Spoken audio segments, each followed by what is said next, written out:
and welcome. My name is Martin Krog, and welcome to the seminar entitled 25 Years After the Fall of the Soviet Union, Political and Economic Trends in Russia. As I said, my name is Martin Krog. I'm the head of the Russia and Eurasia program here at the Swedish Institute of International Affairs, and it is my great pleasure to introduce today's speakers. In the middle is Vladislav Inozemtsev. He is professor of economics at Moscow's Higher School of Economics, director of the Center for Post-Industrial Studies, and Austrian Marshall Plan Foundation Fellow with the John Hopkins University in Washington, D.C. Anna Nemtsova is a Moscow-based correspondent for Newsweek magazine and the Daily Beast, covering Russia and former Soviet Union. As our discussant, we are glad to welcome Karolina Vendil Pallin, who is Deputy Head of Research at the Swedish Defense Research Agency. Anna and Slava, you will have about 20 minutes each for introductory remarks, which will be followed by discussion and questions and discussions together with the audience. Пожалуйста. Okay, thank you, Martin, for inviting me here. It's a big pleasure to be in Stockholm for the second time in more than 10 years. I will try to share with you some, from my point of view, quite obvious observations about the Russian economy, which can be also applied for the economies of the majority of the post-Soviet states as well. First of all, I would say that Russia emerged from the Soviet Union past as an economy highly specialized in exploring its primary sector, raw materials, very highly specialized on this, and from year to year becoming less and less industrialized and more concentrated on this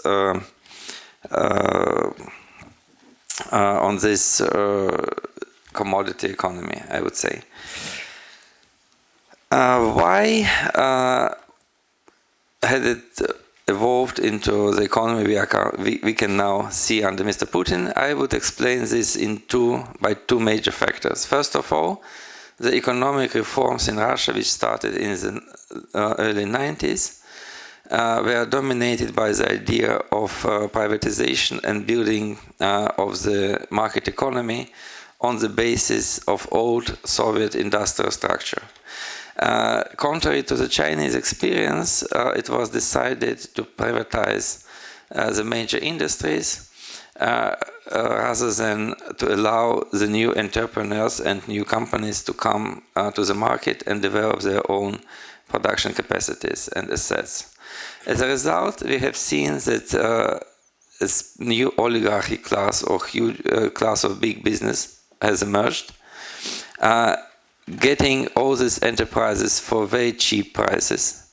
For example, the four biggest companies in Russia in energy sector, which became later Yukos and Sibneft and Sidanko, which later turned to TNK-BP. These three biggest companies were privatized in 1996 for around $300 million. The cheapest of them, the Sibneft, was sold 10 years later for $13 billion. The most expensive, which was TNK-BP, was sold in 2013 for $54 billion. So this was the difference between the price they were sold by the state and then acquired by private and state-owned investors.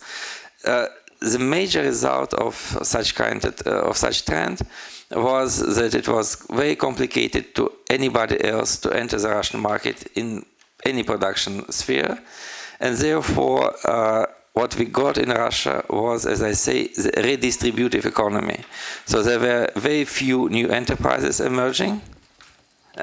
There were very few new enterprises emerging, while the biggest entrepreneurs, the biggest oligarchs, they were engaged in selling and buying the same enterprises once and again, in increasing their wealth and grip on the economy. So therefore, I would say the major mistake made by the Russian authorities was the belief that the privatization of the basic industry will result in improving the economy. The only industries which were quite successful in Russia after the reform years became the industries which simply were not existing in the Soviet times. So the major growth occurred in retail and wholesale trade, in telecommunication industries, in internet sphere, in banking, insurance, and so on.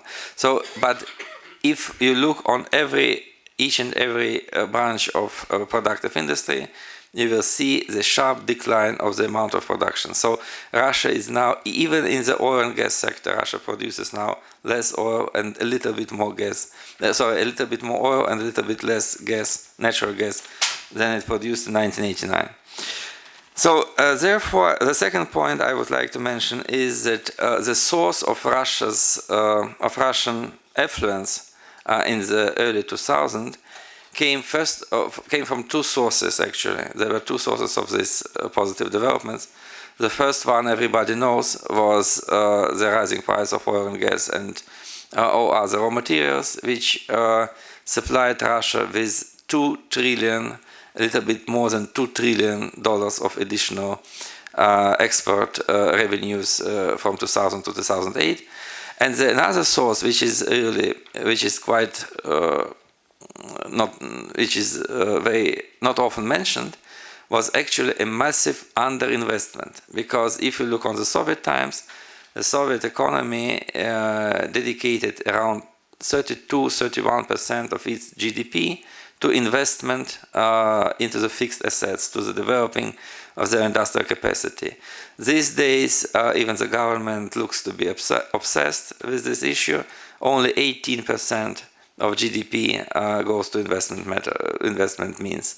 So therefore, why Russia seemed to be so prosperous in last 10 years was that the country got around several hundred billions of dollars in additional oil exports, and it economized around the same amount of money while not investing in the future economic cycles. So therefore, I would say that the crisis in Russian economy was well predetermined, and it should happen, and it was inevitable as the oil prices went down. My own assumption is that the current crisis in Russia, which actually lasts from the beginning of 2008, and there is no growth at all if you look on the economic performance from 2008 to 2015, you will see that the average growth is around 0.1% per annum during all these years, while it was more than 7% per annum from 2000 to 2007. So this crisis was caused by two major factors. First of all, it was the politics of the state, which doesn't consider economy as a necessary and as an indispensable element of the social life, which believes the economy and the business should just serve to its political aspirations, and therefore the conditions for the business environment became more and more hostile for the whole term of Mr. Putin in power. And the second point was, of course, the falling oil prices. But I just want to once again to say that I believe that domestic economic policies were much more responsible for the crisis than the external conditions. Because if one looks on the economic dynamics of the Russian Federation in 2012-2014, you will see that in the first quarter of 2012, the quarter-to-quarter growth rates were at around 5%. By the end of 2013, they declined to 0.9%. Both in 2012 and 2013, the oil prices were at their historic highs, around $108-110 per barrel. It was the average annual price. Nevertheless, the growth rates were down, just because after Mr. Putin returning to the Kremlin, it was a widespread idea that the state will even more and more sharpen its grip over the economy. So therefore, the entrepreneurial activity was wiped out in different senses. When the oil price decline added to this crisis, of course, the Russian economy went into full-scale downturn in 2014. And what we have now, I think, we have very small prospects, very poor prospects of returning to economic growth, because first of all, the government presses the business more and more, squeezes it out for increasing tax receipts, making more and more difficult for the businessmen to continue their operations. And of course, it was a big hope for years that the oil price will rebound. They are not rebounding. They are now fluctuating between $45 and $60 per barrel, which is simply too low for the Russian economy to survive, and too low for the Russian state federal budget to be balanced. So therefore, the Russian economy now survives on depleting its reserve funds. Every year, around 2 trillion of rubles are transferring from the reserves into current government expenditures. And if it goes this way so far, these reserves will be depleted by the end of 2018. So no reforms are implemented. I will try to explain why. And so I cannot actually predict what will happen with the Russian economy in the coming years after the reserves will be depleted. My permanent feeling is that Mr. Putin is now completely obsessed. He feels himself very lucky because economy never posed any huge threats for him for the whole time he's in power. Even the crisis of 2008 and 2009 was very short-lived. So therefore, the state was not forced to do any kind of reforms. And no one is actually looking for doing major reforms now as well. Maybe some of you have heard that there is a kind of economic debate which was launched in the country this spring between so-called liberals headed by Mr. Kudrin and conservatives headed by Mr. Vladislav. Both camps are producing now new economic programs which should be presented next year, but I'm completely sure that both programs will be presented, they will be discussed, and they will be forgotten immediately after Mr. Putin is re-elected in 2018. Because now, due to concern which is expressed by the people, Mr. Putin is forced somehow to demonstrate he is looking for some kind of solution for economic problems. But it's actually not his high priority, and therefore I think it will not be any meaningful economic reform in place. Why actually Russia is now not changing its economic basis? I would say it's because now Russia doesn't want to modernize, actually, first of all, because for the government, the main idea is political stability. The Russian government is seeking the examples of greatness in its past, in the past of the country, either on the example of the Russian Empire or in the Soviet Union experience, and therefore actually cannot, pretend to go to look for economic growth and for economic development while dreaming on returning to the past. The return to the past is a very popular element of popular thinking these days, and therefore Mr. Putin definitely tries to exploit this kind of nostalgia, and it means for him much more than creating new economic reforms. Also, everybody understands that to make Russian economy turning from its oil and gas nature, from oil and gas obsession, to something like an industrial modernization, will need much more open and much more friendly and much more partner relationship with foreign players.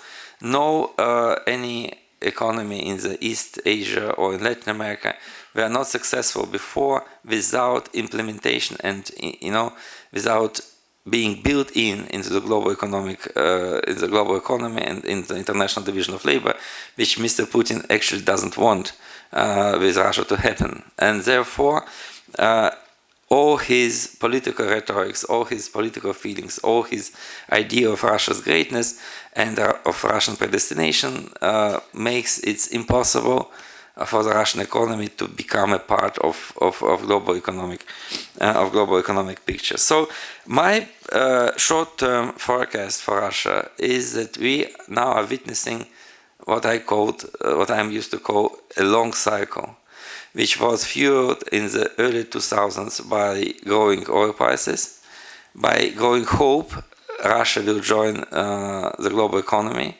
and it will actually integrate into with some its closest economic partners like the European Union.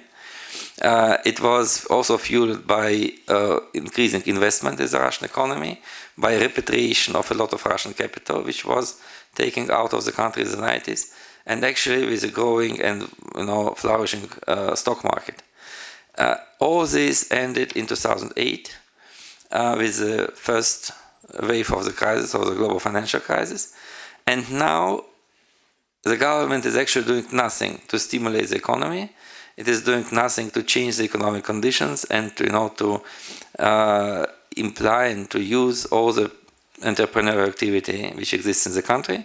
So therefore, investors are simply losing faith in the Russian economy. As I said before, the growth is leveling out. There is no growth at all for the last 7-8 years. Even during the part of this period, the oil prices were still very high. So what I'm looking forward is a constant and prolonged economic contraction, which will not be so as catastrophic as it was, for example, in 1998 or in 2009. But I actually cannot see any sources of future growth in the Russian economy. I'm calling this an economy of disillusionment. The people are losing faith in the future prospects. They divest from the Russian economy. Many Western companies are closing their businesses there. Many Western airlines are suppressing flights to Moscow as well. Around 8 of them canceled them this year alone. The Russian business people are trying to get more money out of their businesses and transfer them abroad. So actually the consumption is decreasing because of the falling incomes of the population. The foreign trade is also in a very depressive state, with imports cut by half compared by 2014. So the economy is now adjusting to the new economic reality of lower oil prices and a new kind of government regulation of the economy. So therefore, I would say that what one can expect is at least zero growth for several years. And after 2020, when the reserves fund will be depleted, if the oil price remains the same as now, Russia will really face some challenging times when the government will be forced to change somehow its economic policy. Because before, I'm completely sure it will do nothing to change the economic environment in the country. I'm completely sure that it will not be a huge social revolt or social unrest due to economic problems. The Russians are very experienced in economizing, in adopting to harsh conditions. So there were no some kind of revolts and hostile responses to the economic crisis even in the 90s. So I'm sure it will be none of them in coming years. But the people will become more and more tired of these conditions, and so we can expect some broader political and societal change in early 2020s, several years from now, definitely. Of course, the ruling regime will be forced to rethink its economic and social policy, maybe by the next Duma election in 2021 or by the next presidential election in 2024. So therefore, I will finish with the idea that I cannot see Russian economy to transform, because it was the only one economic model which was able to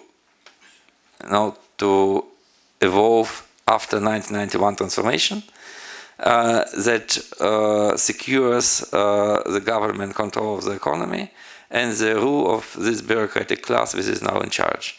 So they cannot transform the system unless they want to lose power, and they don't want to lose it.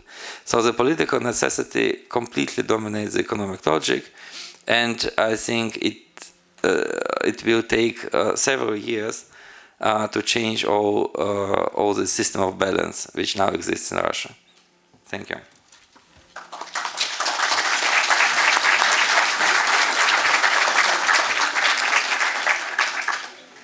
Thank you. You mentioned some interesting topics, and I think in your discussion, Anna, you will probably touch upon some of the issues that Slava left us with, such as political reforms. And these well, I actually plan to tell you a very personal story. Fantastic. So, I've been covering former Soviet Union for the last 16 years.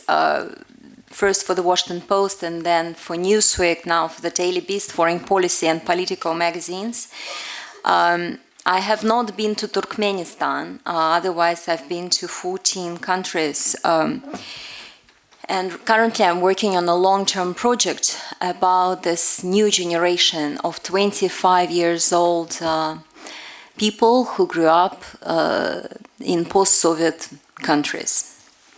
So here's my personal story. On August 19th, 1991, I went for an ultrasound check and found out that I was more than 1 month pregnant.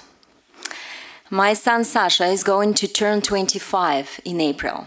He comes from the new post-Soviet generation that I'm personally very interested in as a journalist. They are our future. We can look at this generation analytically, academically, or journalistically. And I'm currently collecting stories, portraits of people aged 24, 25, all across post-Soviet countries. And I can share with you some of my observations. That day, on August 19th, 1991, my friends and my family members were on the Isaac Square of St. Petersburg that night. Not far from, actually the square is not far from my house. The coup took force and there was a rumor that tanks were coming to Mariinsky Palace on the square, on Isaac Square. Anatoly Sobchak led the protesters. His supporters built barricades to protect the square from tanks. The tanks never arrived, so by late night a few drunk people got injured climbing over the barricades that they built. Chaos, poverty, and crisis came to our cities. The time of new freedom coming turned out to be a trouble for many people, and others remembered that time as best days in their lives. So when I interviewed today some 25-year-old Ukrainians who tell me about their revolutionary days on the Maidan Square, where I spent 2-3 months covering the revolution, they sound very much the same as our perestroika generation. And it's interesting that sometimes they even play the same songs that we played. Last week, Ukraine celebrated anniversary of Maidan Revolution, and at some point I heard in loudspeakers, "Hatim Peremen," we want changes, that Victor Tsой's song from perestroika time that inspired perestroika. So my generation, many young people of my generation were happy. We looked forward to new life, and we enjoyed new opportunities that life offered.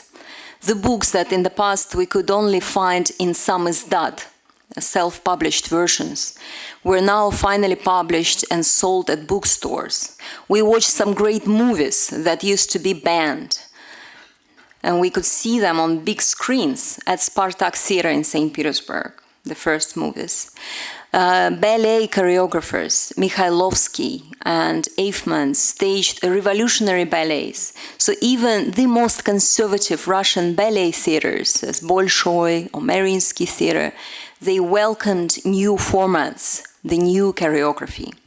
And most people we knew lost all their savings in those years. Giant lines to banks and food stores, constant fear to lose food stamps, grandmother's tears over the money she had lost saving for decades and lost over 1 week. These are also the memories of early 1990s, when this post-Soviet generation was growing up. At polyclinics, regional neighborhood clinics, young pregnant women waited in lines to have abortions. That year, when I was pregnant, counted very few babies. So the generation of today's 24, 25-year-old Russians that we think about is much smaller demographically. They are less influential in military, in politics. Their potential is smaller.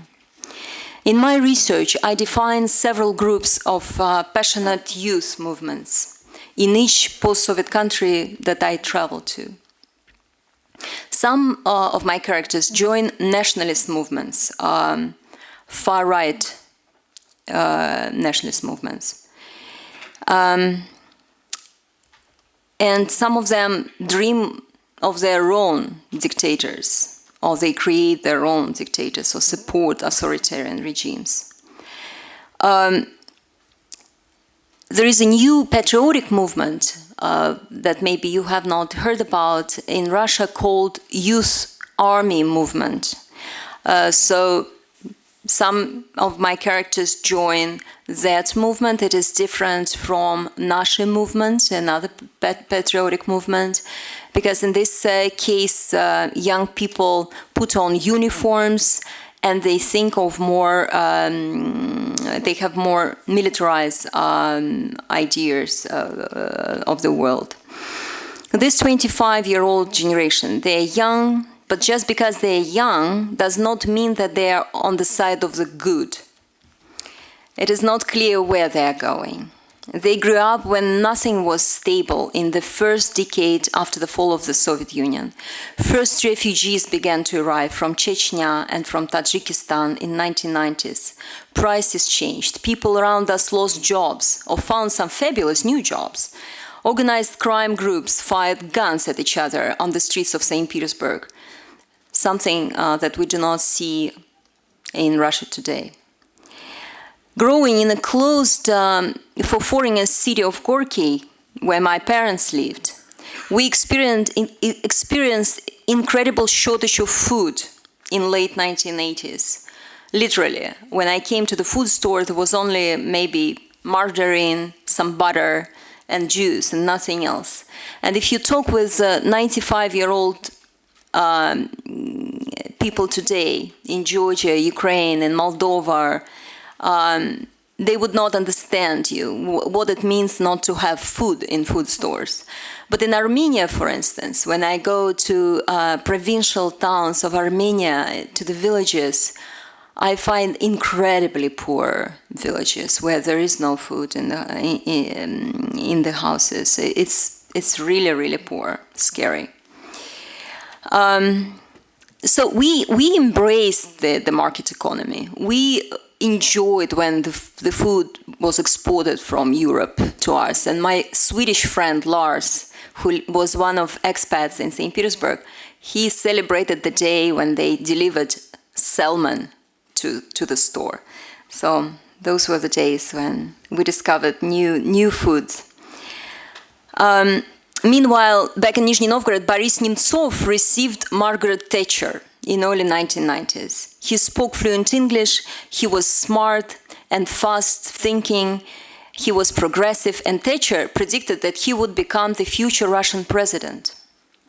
But nobody can predict Russia's future. I personally gave up a long time ago. Once vice prime minister and presidential candidate Boris Nemtsov was shot by the Kremlin's wall 20 years later. dramatic changes came to all 15 post-Soviet countries in the last couple of decades. The roads each of these countries took were often quite similar. They all faced the choice whether to become Europe or keep retaining its traditional identity, their traditional identity, whether to be dependent or independent, have the center of influence at home or outside their countries. Personal stories for my project, they're mirrors of the bigger picture.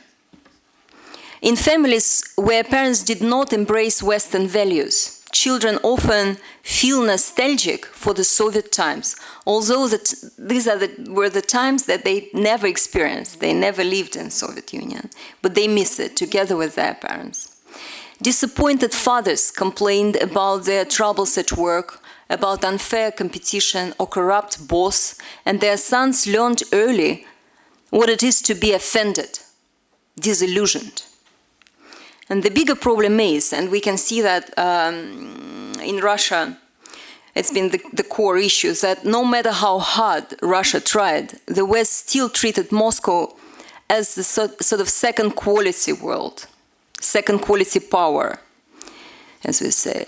Wounded pride was the soil that Vladimir Putin stood on. His idea about centers of power, populism, globalization became a part of Russia's collective thinking earlier than in the West. Moscow was pushing up against globalization. The Kremlin's leaders once again were talking about the world fading into sunset, about negative sides of white trade, of neoliberal economics. Russians realized they were second-class citizens in that universe, and that Vladimir Putin was the only one who could bring them up from their knees and show the West that Russia was strong again. I remember in 2007-2008, we spoke with many teenagers about Nasha movement in different regions of Russia. I was reporting at one of the schools outside Narva, where Nashi showed 10th graders a propagandist film in which President Putin was featured as a wolf surrounded with rats. One of the students that I interviewed told me, Putin is alone. Everybody around him, both in Russia and outside, is a betrayer. He is the only honest man. So the early Putin era is easy to understand. The Kremlin's ideologist Vladimir Surkov invented the sovereign democracy term. Sovereign democracy, because it was not going to be a subject of the global system.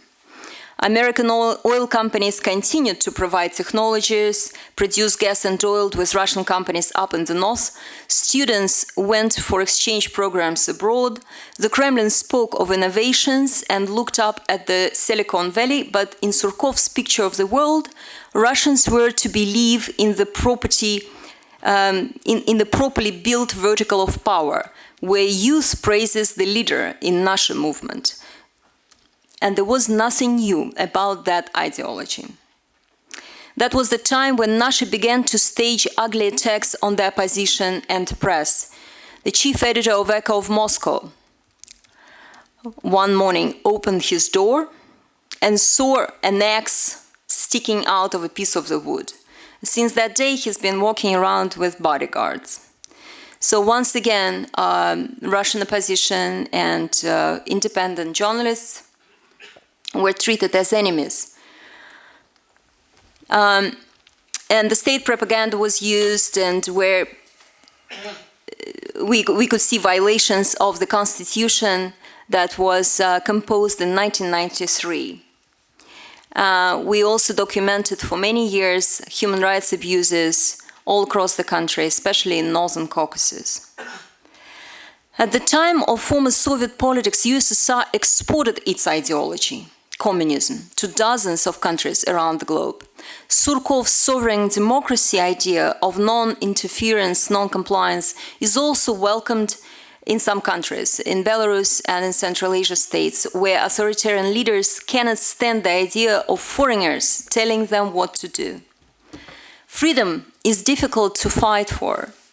In that past decade, people in post-Soviet countries, including Kyrgyzstan, Ukraine, Georgia, Russia, and Armenia, demonstrated they were willing to die for freedom, for liberating themselves from existing political power. But once obtained, freedom is hardly appreciated enough. Ask a 25-year-old Georgian or Armenian or Ukrainian or any young guy in Baltic countries whether they appreciate the books available in bookstores or Western movies that they can see at movie theaters, and they would not understand what you mean. In most of the cases, young people I speak with tell me that they have ambitions to learn foreign languages, to become professional, to travel abroad, grow successful, and feel themselves free. This way, they are not much different from Swedish youth, from young guys you have here in your country. So in 16 years that I've been working in post-Soviet countries, I have been extensively traveling around small provincial places. And our coverage documented political and social issues. I have worked in these 14 states that I mentioned to you. I'm still hoping to go to Turkmenistan during this project. Each in its own way, these countries struggled to get rid of the Soviet heritage, but ended up dealing with the same totalitarian features: officials lying, officials stealing, officials being cynical in relations with civil society. It was interesting to see that recently there were a few appointments in Ukraine. For instance, Ukraine appointed a deputy minister, interior minister, a 25-year-old, very beautiful woman. And you might think that she's fake, but in Ukraine they already understand that this young generation, they are the future. And in Georgia they understand this too. If you look at our Duma or Federation Council, you do not see too many young people among the officials. Unfortunately, they're still struggling to make their way up in politics. And I'm also trying to analyze what heroes this young generation has. For instance, my father's generation of 1960s, they dreamt to be Yuri Gagarins. They wanted to fly to space.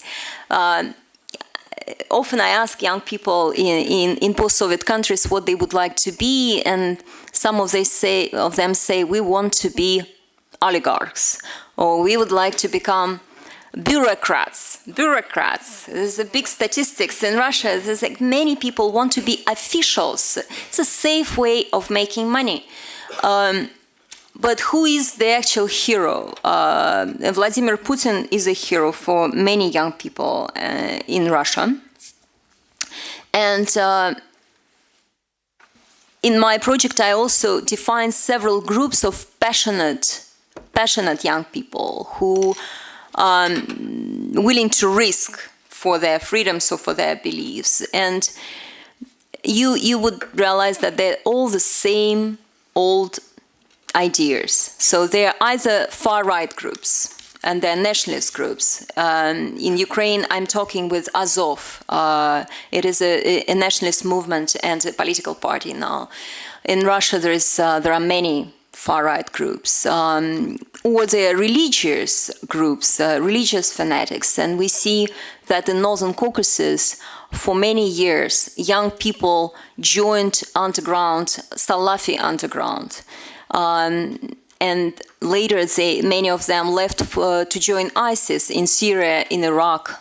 Some of them moved to Turkey.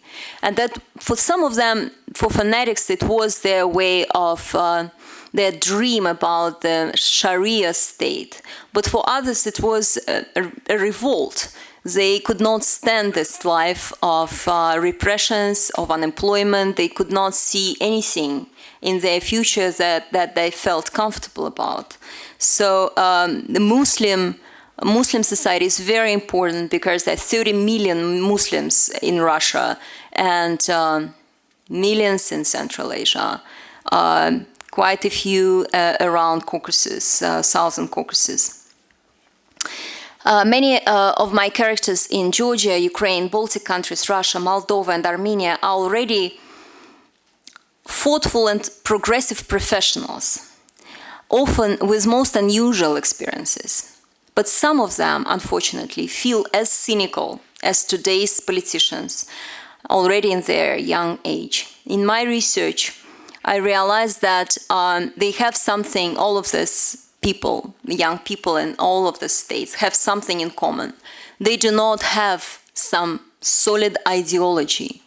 So 25 years ago, Soviet Union fell apart, and this new generation grew up without any clear, solid ideology. They're all looking for new ideas. And I hope my story prepared you for the idea that the youth is coming.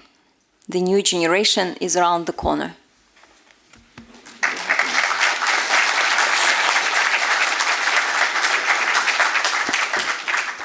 Thank you, both of you. Fantastic presentations. Carolina, you will commence with a few comments, and we can open up the discussion. Yes, and also, I mean, these were fascinating presentations, very different, but really fascinating. And so I have questions and some observations. First of all, I mean, if I had a penny for every time someone said Soviet, I mean Russian, I would be a very rich woman today. And I think that's symptomatic. Of course, Russia comes out of the Soviet Union and it has to deal with its legacy. But at the same time, as Anna pointed to, we have a new generation that has grown up who haven't lived a single day in the Soviet Union. I'd like to point to a couple of trends in Russia today. And as I do so, I underline, I think, that the Soviet Union that Russia is a product of the Soviet Union, but also very different. First of all, when it comes to economy, I'm not an economist, so you can break in if I do any mistakes. But I think when the Soviet Union dissolved, no one knew the actual value of some of the assets, the value of the state companies. And maybe that was why the dissolution was relatively peaceful. By now, a very small section of the elite have appropriated these companies. As Vladislav said, the oligarchs. I saw a figure recently that 1% of Russia's population controls 70% of the assets. And we know from the Gini coefficient that the inequality, the economic inequality in Russia has grown quite substantially. Any attempt to redistribute wealth would lead, I think, to clashes among the elites. Adding to this, we have falling real incomes in Russia today. And I'd say that at least has the potential of rocking the political system. I'm not saying, of course, that Russia will run out of money, because it will not. But I am pointing to it as a potential source of instability in society, and then not least perhaps in specific regions. And the fact that the Russian political leadership seems to study this question very intensely leads me to think that it is something to be taken seriously. So my question to Vladislav would of course be, are there any signs that this will change? Will real incomes start to grow in the near future? Or is this a long-term trend? When it comes to the political system as such, and power and authority and legitimacy for this political system, it has become very much tied to Putin as a person. It's become personalized. Putin has a tremendous ability to mobilize voters, and he did this early on as president or as president-to-be, and he's upheld really high ratings for a long time now. And simultaneously, just about all the institutions in the Russian political system have been systematically undermined. It's a process that started already under Yeltsin, but it certainly accelerated in the 2000s. The division of power that is prescribed in the constitution no longer exists, I would say. And this is reflected in the opinion polls. While Putin's ratings are always very high, the trust in institutions like parliament, the judicial system, is always low. As Putin's former deputy head of the presidential administration, also often referred to as curator of Russian politics, or domestic politics in Russia, as he said in a closed Vendil session in 2014, while Putin exists, Russia exists. If there is no Putin, then there is no Russia. And as Anna said, I mean, many see him as a hero even. And anyone going to Moscow would be amazed at how many T-shirts and iPhone shells you can buy with Putin on them. Trying to sell T-shirts and iPhone shells with our Prime Minister on would be difficult, I think, not a great success. So this says something about how very popular he is, but also how power is tied to him as a person. As I see it, he risks a bit to fall victim of his own success. We've come to a point where ratings under 80% are perceived as a problem. I mean, it's a tremendous task that they've set for themselves. I think the tactics or the strategy in the Duma election was to demobilize the voters. This will not suffice in the presidential elections. Then you have to mobilize voters, the electorate. It just won't do if you have a turnout of less than 50% in the presidential election, because that would contrast to the ratings too much. The presidential election, then, it must become a display of unity, of people rallying around the leader as a symbol of Russia. But at the same time, pinning stability of the political system on a person is always, and the popularity of a person is a risky option. In the Soviet Union, there was a party bureaucracy around the general secretary. And so you did have a mechanism for the succession. The present political system will remain plagued by the succession question, or as it's referred to often in Russia, the problem of 2018. And we've been seeing this formulation already for a couple of years. And so my question to Anna, taking into account your research among the young, can Putin's popularity be transferred, do you think, to another person? Finally, I think you pointed to the fact also that they're looking for a systematic ideology, and I would say that Russia does not have a systematic ideology the way the Soviet Union had. There's a political program that Putin outlines in his speeches, but it's more about rejecting certain liberal democratic values, about rejecting globalization that Vladislav talked about, and underlining patriotism. I've also followed the young army movement, and there are lots of similar organizations. So, and there are references to traditional values and Russia's rightful place in the world and in history. But many of the concepts are very unclear, such as the Russian world. How big is it? Where are the parameters of the Russian world? And just what are those traditional values in practice?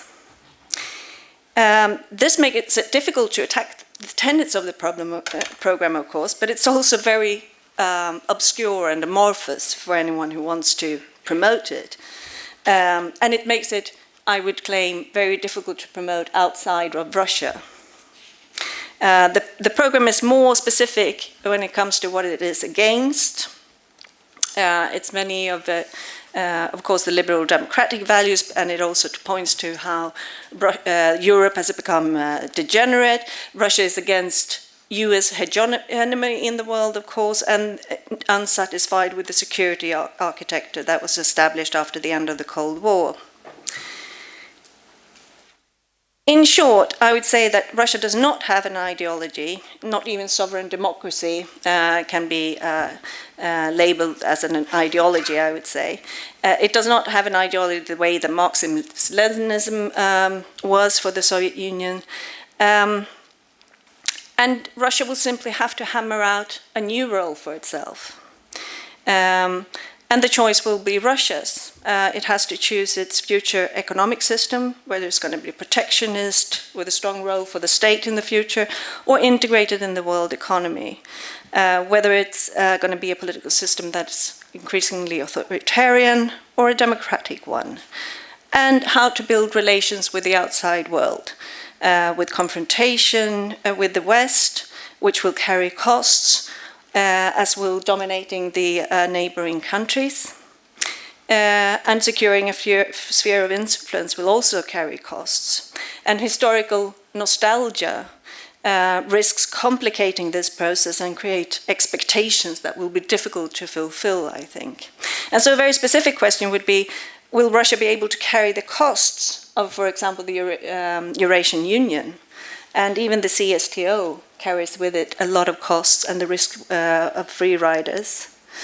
And finally, I just noted in the newspapers some while ago, a lot of Russian newspapers, they quoted Kissinger when he said that to understand Russia or Putin, you should read Dostoevsky. And I thought to myself, well, if you want to understand 19th century Russia, yes, but surely today, if you want to understand Russia, you should add to the reading list Svetlana Alexievich, Sorokin, Gluchovsky, Ulitskaya. And I would like to hear Anna's comment on that. Thank you. Okay. Thank you. Well, you know, it is really difficult to figure out the current ideology. It's difficult for us, observers, analysts who've been working in this space and become experts, more or less, in the last 2 decades. But for somebody young, 25 years old or 20 years old, it's impossible to figure out what the Kremlin is actually trying to say. One day it seems that it's Eurasianism, and Dugin is telling one story. Next day, it seems that we are more orthodoxy, and so orthodoxy is absolutely Russian. It never imported any ideas from the outside. So in any case, what is clear is that today's ideologists are promoting rich elite around Putin's supporters. They're very rich and very powerful, and they run the country, and this is not new. It's very old-fashioned and very conservative. But our young hipster generation, the majority of young intellectuals in Russia who tried to achieve some reforms, some changes back in 2011 and 2012 during Bolotnaya protests, they are quite disillusioned today. And this condition of disillusionment, of deep disillusionment, is something I've been observing all across the countries I travel to, in Moldova, in Ukraine. Even now, post-revolutionary Ukraine is already disappointed, is already complaining that once again there is corruption, once again the leaders are stealing and lying to us. In Georgia, and look what happened now with Trump coming. Liberal Russians say there is no hope. Who is going to support the civil society this time? So goodbye, Washington. Maybe Europe will help us, but Europe has so many troubles of its own. So my feeling, and maybe Vladislav would disagree with me, is that Putin or not Putin, but some collective Putin will stay in power for a few more years. Okay, thank you for your very interesting commentary, and thank you, Anna, for interesting report. I would add a little bit more points, because I would say, with all my respect, that I completely disagree with you. Because I have no hopes for the younger generation at all. and I will try to explain two major points which I think in the West most of the people do not understand quite good about Russia. You told about Mr. Nemtsov, who was a very decent person, a true Democrat and a true liberal trying to transform Russia, but he was not elected as Russian president, not because of the lack of the support of the Russian people, but simply because he was not put forward to run for the presidential position. And Mr. Yeltsin, as everybody knows, picked up Mr. Putin as his successor. The problem for me is that everything was what was said about historical humiliation, about the senses of the Russian people, which support Mr. Putin these days. It's true, but this is only a formal part of the equation, because the Putin's regime rose alongside the whole 1990s to become ripe today, and it was made for the sake of the Russian wealthy class and for the Russian bureaucracy. Just compare the 2000, for example, 12 presidential campaign, when everybody from the Kremlin part says there is no alternative to Mr. Putin because everyone else is, or anti-Russian or weak candidate and so on, and compare this with the rhetoric of the 1996 presidential campaign of Yeltsin against Zyuganov. It was the very same rhetoric of there is no alternative. Don't vote communist, because we have only one good candidate and everything terrible outside. The rhetoric is the same. The idea of the ruling class is also the same. They want to safeguard their wealth they acquired in the 90s. For example, look about the ideology. You talk very interesting about the ideology, about new Russian national idea. Who was first to speak about necessity to create the Russian national idea? It was very democratic President Boris Yeltsin in his 1994 presidential address to the Federal Assembly. The people are once and again repeating their claims that were made in the 90s today. And so I would say that what we have now under Mr. Putin is, of course, a little bit more ideologized regime, but using the same techniques and pursuing the same goals the Russian regime pursued in the 90s.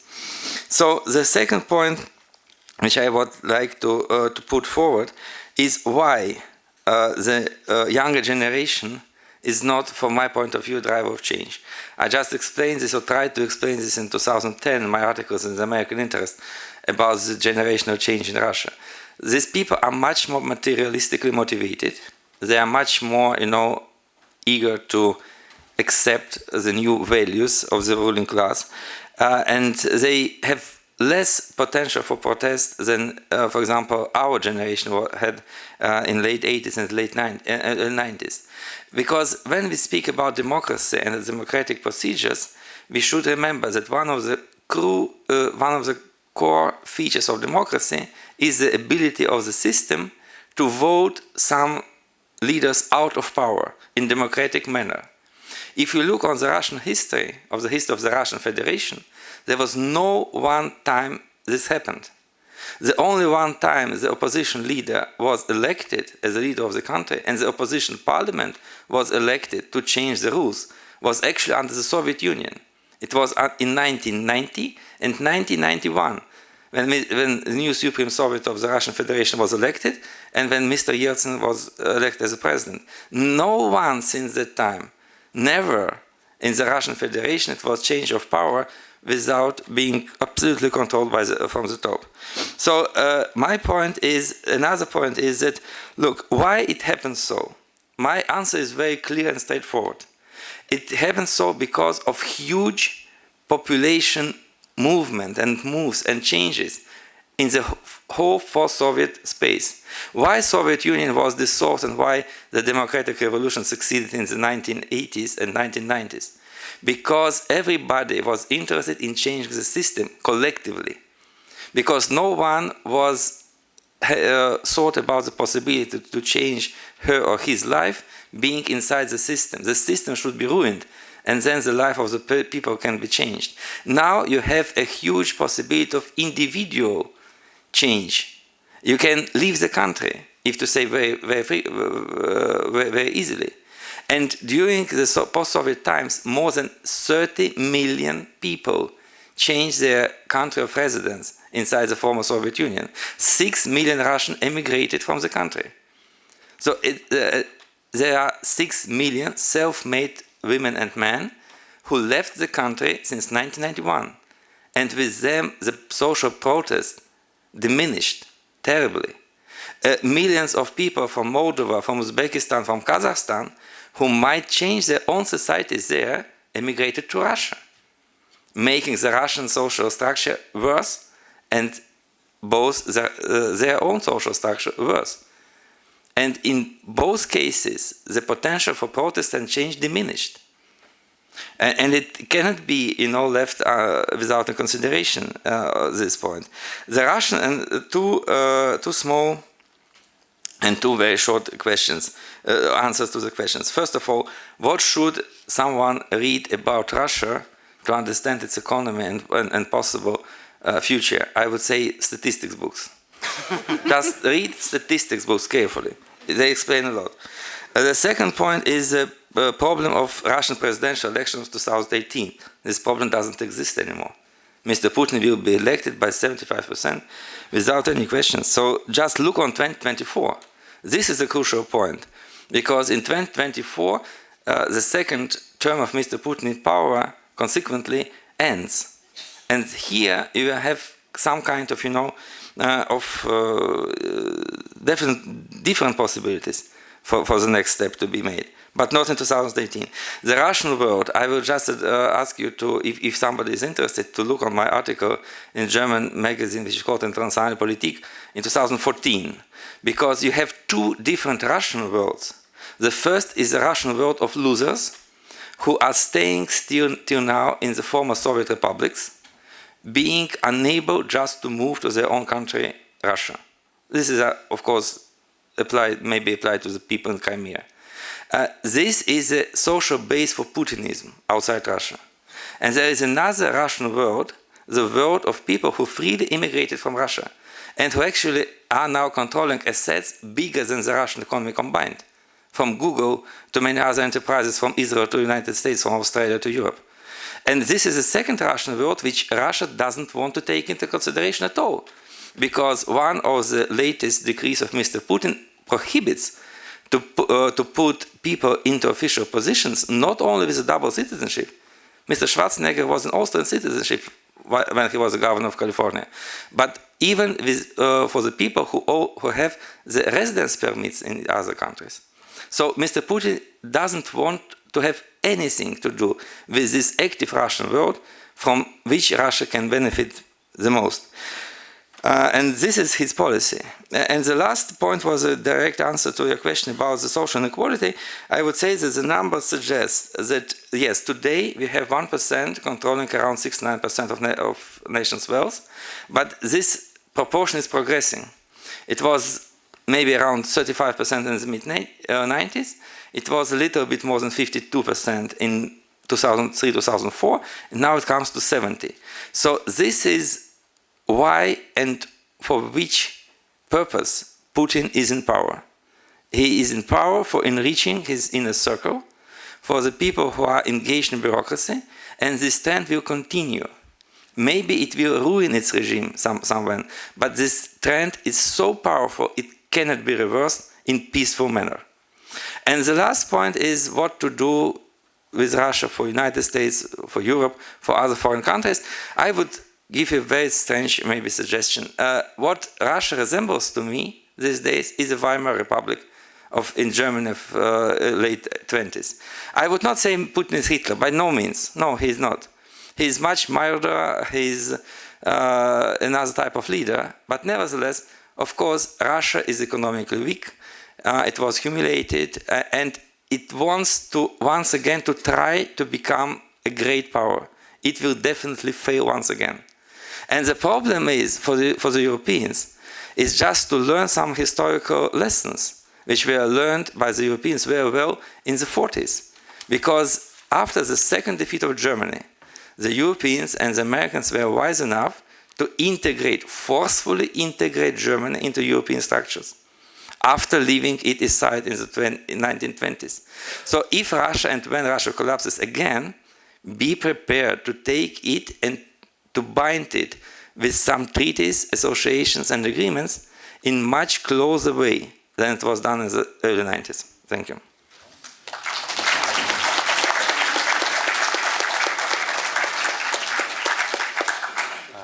thank you, all of you, for fantastic comments and reflections. We have a few minutes for questions and answers, and I see a few hands in the air already. Yes, and please state your name also before the question. Yes, I'm Örjan Berner. Used to be ambassador in Moscow during the early 90s. And I'm a little bit intrigued by what you said, Mr. Inozemtsev, about the major mistake being made by the Yeltsin government in transferring power over the companies for a very cheap price, of course.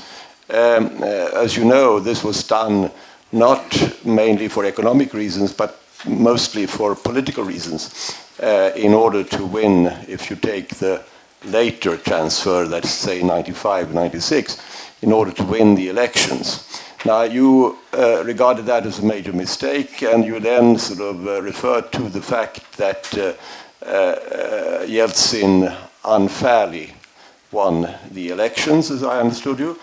My question is then really, what alternative, or what alternatives did you see? Because the major combatant was, of course, the Communist Party.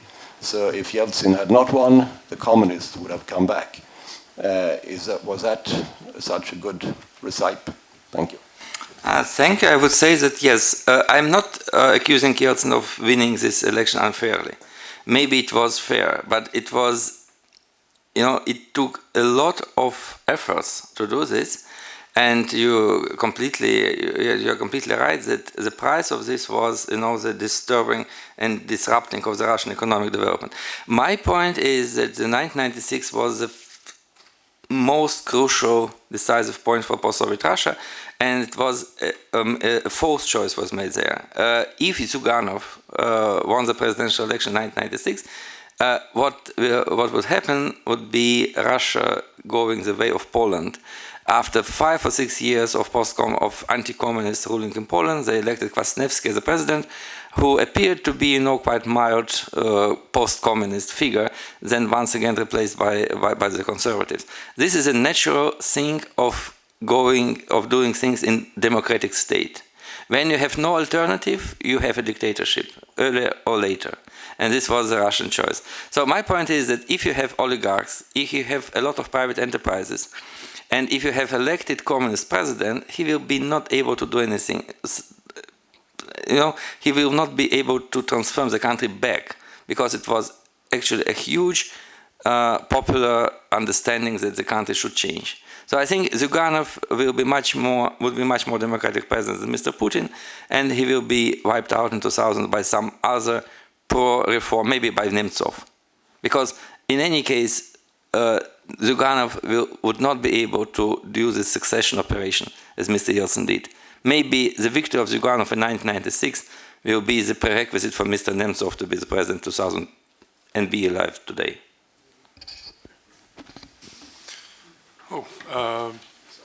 Yes, all right. Yes, on the corner. Thank you very much, Mats Åberg. You're drawing a picture of a post-Soviet youth that is very disillusioned, very discouraged, not even frustrated anymore. In 1987, there was a movie, "Легко ли быть молодым?" Is it easy to be young? That actually pictured a riot of hooligans, but it did actually focus on a renewed debate on Afghanistan, which was very important actually. My question is, can you see any parallel today? Thank you for the question. Before I answer it, I would like to just make a small comment. Thank you, Vladislav, for your analysis. I do believe in statistics very much, but I also believe in reporting on the field. I'm a field reporter. I go to places and see with my own eyes, because otherwise I don't believe. And every time I see something, I realize that I could never predict it. For instance, my hometown where I was born, Nizhny Novgorod, I later moved to St. Petersburg. I thought I knew it. It's a closed town. It used to be a closed Soviet town of Gorky. No foreigners could travel there.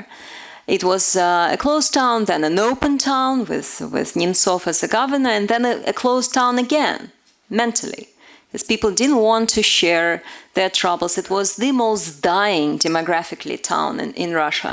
And to be honest with you, I always felt extremely depressed there. I could not see any good changes. But this summer, last summer, in June, I came on the Day of Russia to Nizhny Novgorod.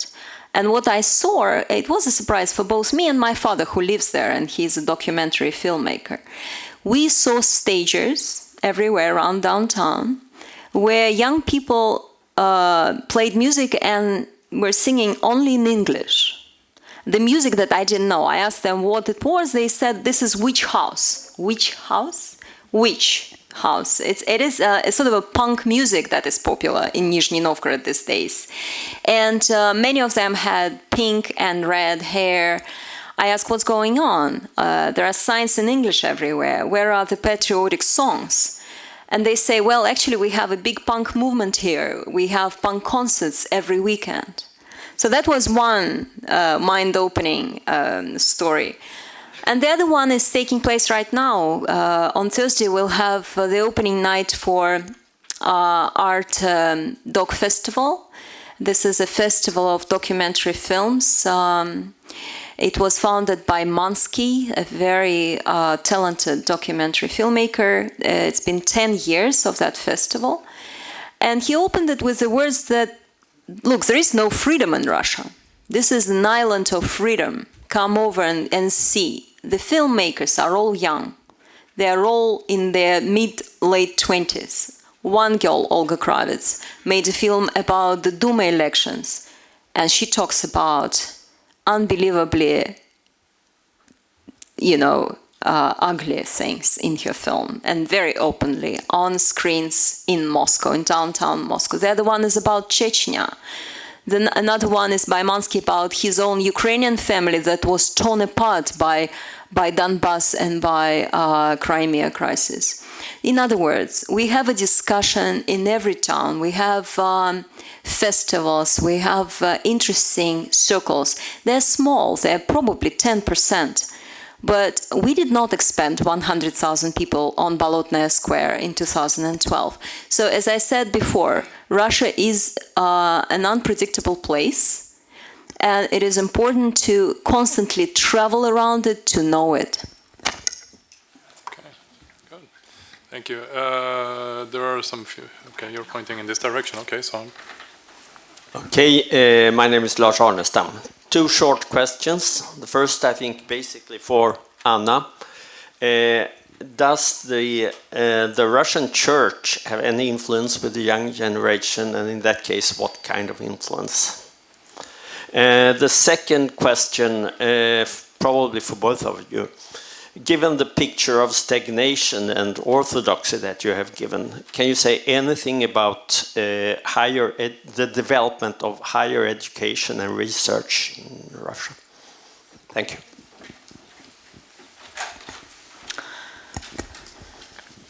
My name is Jan Sigman. I have a question. Just let them answer the question first. I'm sorry. So hold on to the mic 1 minute. The short answer is yes. Russian Orthodox Church has huge influence on young people. And the illustration would be the Ruski March all across the country. Every Unity Day, November 4th, young movements come out, and there are many icons. And I was covering Donbass war in 2014, and I met many Russian volunteers who came to fight against Ukrainian army and support the rebels. Some of them were from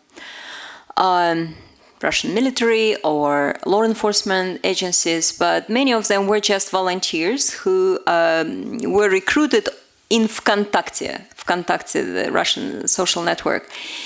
And there were icons on every checkpoint, big icons. They all prayed, and Orthodox priests blessed them for a battle. Do you have some reflections on the question? No, I agree. The influence of church is growing. As the higher education is concerned, I can speak only about the social sciences, and the situation is disastrous because there is everywhere we can see, the conspiracy theories, the not knowing the Western social theories is now a virtue. Or the Russian universities, as less you know, you are the most proficient professional, and they have more opportunity for career. I will not comment the natural sciences because it's more complicated, but in social sciences and ideology, it's coming more and more terrible. Okay, thank you. All right. Yes. Okay, my question is, we read in the papers that in the coming budget for 2017, the military part will go down quite a few percent, and this will start right now from 2017. And the Russian budget for military expenditure would be even lower than that of Saudi Arabia, which is rather interesting. But do you think will this have any impact on the military defense, and will it have any impact on Russia's ambitions and Putin's rhetoric as concerns his aspirations in Ukraine and the Baltic states? And are we in Sweden happy about this? Look, the military budget for next year is decreasing by 800 billion rubles, or by around 20% compared to this year. I think the only one result of this will be some troubles in military-industrial complex, in defense industries, because this money will be just wiped out from the producers. They will not buy so much military equipment as they bought this year. For ongoing operations, as the ongoing operations are concerned, I think that they will go further. In Syria, it's not so expensive, actually, I would say. It's maybe less than 2% of military budget which is spent on Syria during a year. The situation in Ukraine also would not change, because for Mr. Putin it's very crucial to have this state being, closer to a failed one. So I think next year we will not see any change except of deceleration of economic growth due to reducing of arms purchases of the industry. Okay. Yes, we have a question here in the middle. My name is Elizabeth Ferry-Dubulin. I studied political science at Stockholm University, and I'm doing research in Stockholm and in Oxford. My question is for you, Professor Inozemtsev. There seems to be a fixation in the West toward the behavior of Russia, as if putting Russia as a permanent enemy. Like in the case of Crimea, when Putin annexed Crimea, the West reacted so violently and imposed a lot of sanctions. And when it comes to the West behaving in violating international law, like invading another country. I'm sorry, can you just pose the question as succinctly? We have not so much time, and there are more questions. Okay, so now that Putin is under a lot of sanctions, what are the effects of sanctions on the Russian economy right now? I've been to Russia last September. I didn't feel any Okay, of the we get it. sanctions. Actually, I agree, because the sanctions were designed, from my point of view, and personal point of view, they were designed in a way just for showing the disapproval of Mr. Putin politics, but not for harming the economic relationship with Russia. They were quite mild. If you compare sanctions against Russia with the sanctions against Iran, for example, you will see the difference. It's a drastic difference. So you're right, the sanctions they caused some panic in Russian industrial and financial circles when they were implemented, but it vanished after 2-3 months. So now, yes, the Russian economy isn't hurt so much by the sanctions, actually.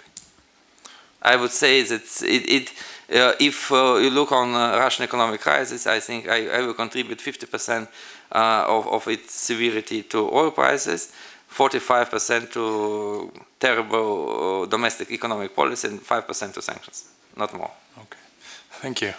Yes? Thank you. Mats Johansson, Free World Forum. A follow-up on military expenditure to Ms. Vendil Pallin. You're an expert on Russian military expenditure. When is your study going to be published, and what do we know about the transparency of the military budget? I'm not an expert on military expenditure. My colleague, Dr. Susanne Oxenstierna, is, but I've read her chapter, so I'll try to do it justice. The reduction in the military expenditure, it was planned. We knew this from beforehand. I think it's important to keep in mind that any money that you pour into defense give an effect in 5, 10, 20-year perspectives rather than immediately. So the increase in the military expenditure that we've seen the past few years will give an effect in the coming 5 to 10 years rather than when they were spent. And also, just as Vladislav said, they were always, I mean, a very part of what was spent on the Russian defense was targeted towards the defense industry. And so you had special funds going into machinery, for example, to build weapons and equipment. Okay.